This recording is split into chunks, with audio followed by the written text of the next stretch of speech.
ہمیں امام کا صرف انتظار نہیں، رستہ بھی ہموار کرنا ہے، امام سے ملاقات بھی کرنی ہے۔ امام نے تو اپنا ایڈریس بتا دیا کہ میں کب اور کہاں ہوتا ہوں۔ اب اس سے زیادہ امام کو کون شیعہ ہے جو کہے کہ مجھے اب ڈھونڈنے میں مشکل ہے؟ امام نے فرمایا ہفتہ والا دن مجھے ڈھونڈنا ہو تو مسجد کوفہ میں آنا،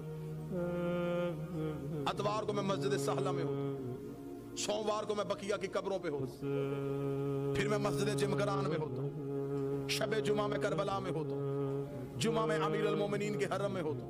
مولا فرماتے طواف کعبہ کرتے ہوئے کعبے پہ سیدھی بارش ہو رہی ہو اور مزاب رحمت سے پانی نیچے آ رہا ہو تو سمجھ لینا تمہارا امام طواف میں ہے۔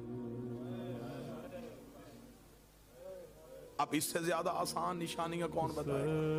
امام خود بتا گئے کہ میں اس وقت میں۔ امام فرماتے ہیں اگر کوئی انسان ہفتے میں 1 مرتبہ یا شب جمعہ میں 100 مرتبہ، یعنی ہفتے میں سے کسی دن 100 مرتبہ یا شب جمعہ میں 100 مرتبہ یہ والی صلوات پڑھے، اللہم صل علی محمد و آل محمد و عجل فرجہم، تو میں جعفر صادق ضمانت لیتا ہوں اس کو جب تک موت نہیں آئے گی جب تک اس کی ملاقات زہرا کے بیٹے سے نہ ہو جائے۔